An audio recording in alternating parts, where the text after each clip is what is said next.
खूनी कहानियां तो बहुत सुनी होगी, पर ये कहानी है कुछ अनोखी, क्योंकि यहाँ खिलौना खिलौना नहीं था, थी एक खूनी गुड़िया।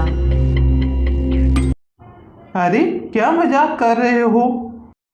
क्या बकवास कर रहे हो?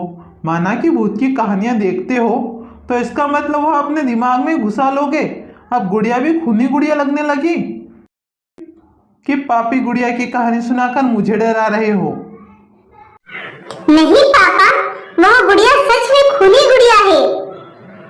अय्यो आवाई मैं तुमको खाऊंगी। देखा पापा, कितनी डरावनी आवाज है। चुप करो, यह भूतों की पिक्चरें देखने का ही नतीजा है। पापा, आप आवाज को ऐसे इग्नोर नहीं कर सकते।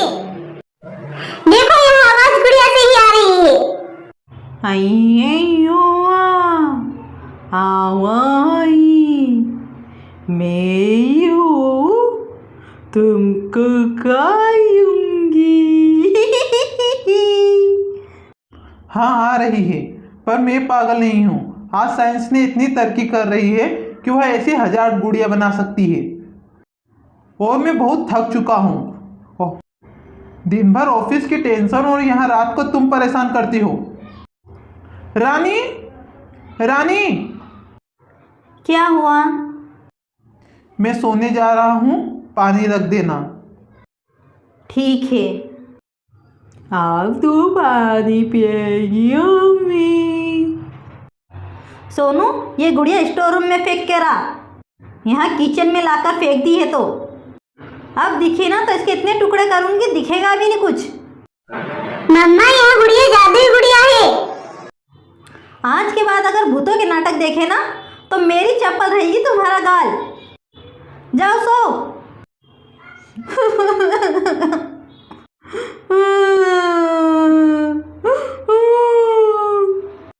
सोनू, 2 थप्पड़ पड़ेंगे। सोनू को तपामाओगी और मुझको रुके करके फेंकोगी। मेरे को का समझ आइए, मैं तेरे तो के ये करूँगा। पानी रख दिया है, सो जाओ चुपचाप। मैं किचन संभालने जा रही हूँ। अरे ये क्या हाल हो गया किचन का? अभी तो मैंने थोड़ा ठीक किया था। मुझे तो बस 2-4 प्लेट ही साफ करनी थी, पर इतने बर्तन। ये सोनू नहीं सुधरेगा, इसकी तो सुबह पिटाई लगाऊंगी।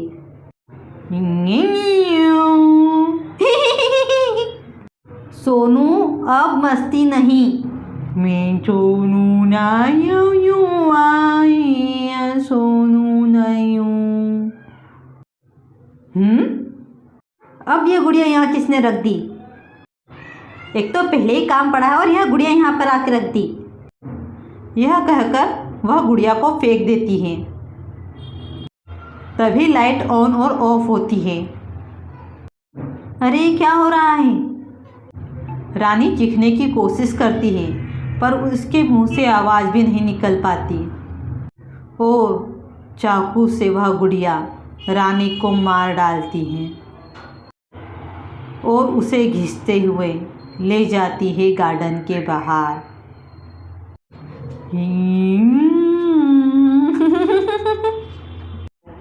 रानी, रानी, सोनू मम्मा कहाँ है? वह तो किचन संभालने गई थी। पर बहुत समय हो चुका है। रानी,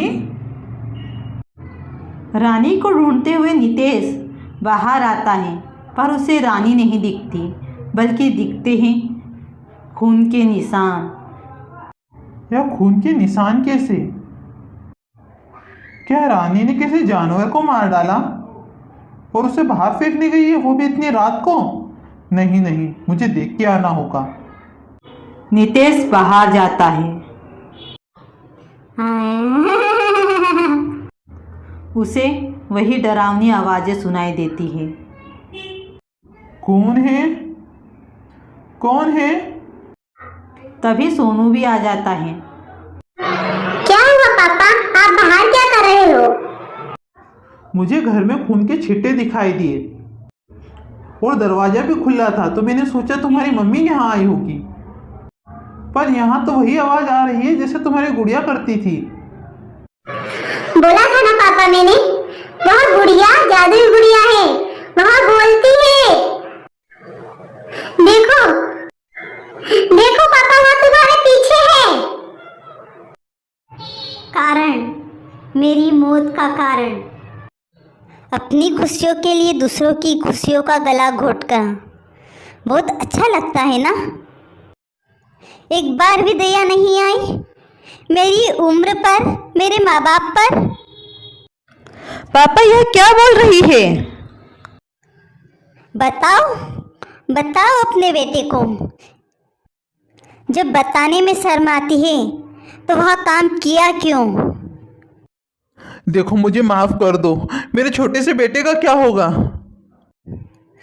कुछ नहीं होगा। तुमने मेरे माँ पापा पर दया करी थी? एक बार भी सोचा कि उनका क्या होगा? सुनो सोनू, भगवान का दिया सब कुछ होने के बाद भी तुम्हारे मम्मी पापा में इतना लालच था कि उन्होंने अमीर बनने के लिए काले जादू का सहारा लिया और ले आए कहीं से एक जादू टोना करने वाले को। मुझे पता है, पैसा कमाते तो बहुत हो पर टिकता नहीं है। तुम परेशान हो चुके हो अपनी इस नौकरी से। मेरे पास एक रास्ता है। अगर तुम इस अमावस को किसी छोटी बच्ची की बलि दोगे तो तुम निश्चित ही अमीर बनोगे। पर क्या कोई और रास्ता नहीं है? रास्ता एक ही होता है जिस पर जाकर सफल बना जाता है। इससे आसान कोई रास्ता नहीं। एक बार अगर तुमने यह मौका छोड़ दिया तो सारी जिंदगी पछताओगे। अब क्या करें? देखो मैं यह नौकरी कर करके परेशान हो गया हूँ। मुझे अब कुछ तो ऐसा करना है कि मैं अमीर बन जाऊँ। मतलब यह कि ऑफिस जाते वक्त मुझे एक लड़की दिखाई देती है। मेरी उससे बहुत अच्छी दोस्ती हो गई है। छोटी सी बच्ची है, उसके मम्मी पापा मुझे नहीं जानते। अगर मैं उसे कैसे भी बहला फुसला कर ले आया तो अपना काम हो जाएगा। अगर पुलिस को पता चल गया तो? बिल्कुल पता नहीं चलेगा। तुम बस अमावस का इंतजार करो। देखो मेरे मम्मी पापा ऐसा नहीं कर सकते, मुझे तो इस बारे में कुछ पता ही नहीं है। मैं भी तो इनके साथ रहता हूँ। बेटा मैंने तुम्हें तुम्हारे मामा के घर छोड़ दिया था, पर यह जो कह रही है वह सच है। फिर अमावस के दिन मैंने बोला था ना कि मैं ले आऊँगा। देखो इसको क्या हुआ है? तुम बस क्रिया की तैयारी करो। वह औरत आ गई है ना? हाँ बस आती ही होगी। यह लो, अब इस लड़की की बलि दे दो। और ध्यान रहे, एक ही बार में इसकी जान चली जानी चाहिए। गर्दन तन से जुदा हो जानी चाहिए। अब बस पूजा समाप्त हुई। अब 1 महीने बाद कोई लॉटरी की टिकट खरीद लेना या कोई भी व्यापार शुरू करना, तुम्हें सफलता ज़रूर मिलेगी। जी आपका बहुत बहुत धन्यवाद। यह कहकर वह औरत तो चली जाती है। पर अब इसका क्या करना है? गाड़ दो इसे यहीं कहीं आसपास। और तुम्हारे मम्मी पापा ने मुझे यहीं गाड़ दिया और अब तुम्हें भी जीने का कोई अधिकार नहीं। देखो मैं बहक गया था। मुझे नहीं मालूम थी कि वह औरत ऐसी चंडालनी निकलेगी, मुझे गलत रास्ते पे ले जाएगी। तुम्हें उस औरत को मारना चाहिए। मार दिया मैंने उसे और साथ में लेकर आई हूँ अब तुम्हारी बलि देने को। उसकी आत्मा भी इसी घर में है। तुम्हें मौत के घाट तो वही औरत उतारेगी, क्योंकि उसको मैंने उतारा है। मेरे पापा को छोड़ दो, मेरा क्या होगा? अगर मैंने तुम्हारे पापा को छोड़ दिया तो कल को दूसरे लोग भी ये ऐसा रास्ता अपनाएंगे। मुझे माफ़ कर दो।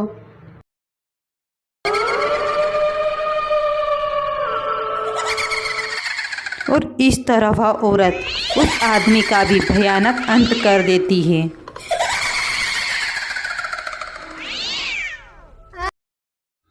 तुमने जो कहा था वो मैंने कर दिया, अब मुझे मेरा शरीर वापस दो।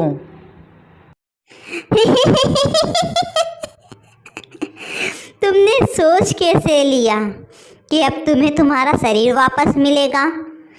शरीर वापस मिलेगा तो क्या तुम वापस किसी को नहीं मारोगी, काला जादू नहीं करोगी? तुम्हें और तुम्हारे शरीर को जलना पड़ेगा। और इस तरह वह गुड़िया उस औरत को और उसके शरीर को जला देती है। अगर वीडियो अच्छी लगे तो प्लीज़ वीडियो को लाइक और चैनल को सब्सक्राइब करना मत भूलना। Thanks for watching.